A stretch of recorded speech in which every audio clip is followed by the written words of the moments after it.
ముల్లోకాలను పాలించే జగన్మాతతో పాటు విష్ణుమూర్తిని పూజించే మాసం ఆషాఢ మాసం. July 15, August 12. జ్ఞానాన్ని ప్రసాదించే గురువును సైతం సత్కరించే గురు పౌర్ణమి ఈ నెలలోనే వస్తుంది.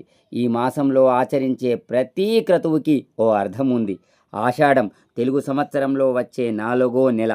శూన్యమాసంగా పిలిచే ఈ కాలంలో ఏ శుభకార్యాలు తలపెట్టకపోయినా ఆధ్యాత్మిక సాధనకు దీన్ని మించింది లేదు. పౌర్ణమి తిథి నాడు చంద్రుడు ఉత్తరాషాఢ లేదా పూర్వాషాఢ నక్షత్రంలో సంచరించడం వల్లే ఈ మాసానికి ఆషాఢం అనే పేరు వచ్చింది. ఇక ఈ నెలలోనే ఉత్తరాయణ పుణ్యకాలం పూర్తయి దక్షిణాయనం ఆరంభమవుతుంది.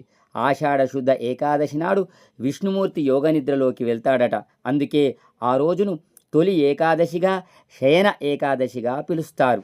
ఇక అలా యోగనిద్రలోకి వెళ్ళిన శ్రీమన్నారాయణుడు మళ్ళీ కార్తీక శుద్ధ ఏకాదశి నాడు మేల్కొంటాడు. కాబట్టి ఈ 4 నెలల కాలంలో చాతుర్మాస దీక్షను అనుసరిస్తారు.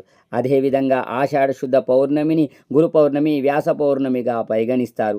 మహాభారతాన్ని రచించిన వేదవ్యాసుడు జన్మించిన ఈ రోజున జ్ఞానాన్ని ప్రసాదించే గురువులను శక్తి కొద్దీ సత్కరించడం ఓ సంప్రదాయం. శ్రీ మహావిష్ణువు జగన్నాథుడిగా దర్శనమిచ్చే మహిమాన్విత క్షేత్రం పూరీ జగన్నాథ ఆలయం. సుభద్ర బలభద్రులతో కొలువైన ఆ జగన్నాథుడిని ఊరేగించే రథయాత్ర వేడుక ఈ ఆషాఢంలోనే వస్తుంది. ఇక పండరీపురంలో కొలువైన పాండురంగడిని ఆషాఢ శుద్ధ ఏకాదశి నాడు భక్తులు దర్శించుకునే తీరును ప్రస్తావించుకోవాల్సిందే.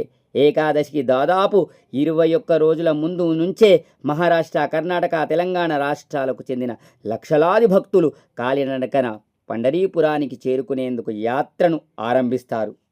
ఇక మన తెలంగాణలో ఈ ఆషాఢంలోనే లోకాలను పాలించే జగన్మాత రూపాలైన మహాకాళి, సింహవాహిని, జగదాంబికతో పాటు ఇతర గ్రామ దేవతలకు బోనాలను నివేదిస్తారు. బోనం అంటే భోజనం అని అర్థం. ఈ సమయంలో పుట్టింటికి చేరుకునే అమ్మవారికి శక్తి కొద్దీ సారె సమర్పిస్తే లోకశాంతి కలుగుతుందని భక్తుల నమ్మకం. మట్టి కుండల్లో అన్నాన్ని వండి దేవికి నివేదించడమే బోనం పరమార్థం. ఉత్సవాలు భాగ్యనగర్ గోల్కొండ కోటలో జగదాంబిక ఆలయంలో ఆరంభమై మళ్ళీ అక్కడే ముగుస్తాయి. ఇక గోరింటాకు విషయానికి వస్తే ఆషాఢ మాసంలో మహిళలు ఒక్కసారైనా గోరింటాకు పెట్టుకోవడం తెలిసిందే. అదే సమయంలో మునగాకు లేదా మునగకాయల్ని వీలైనంత తరచూ తినాలని అంటారు.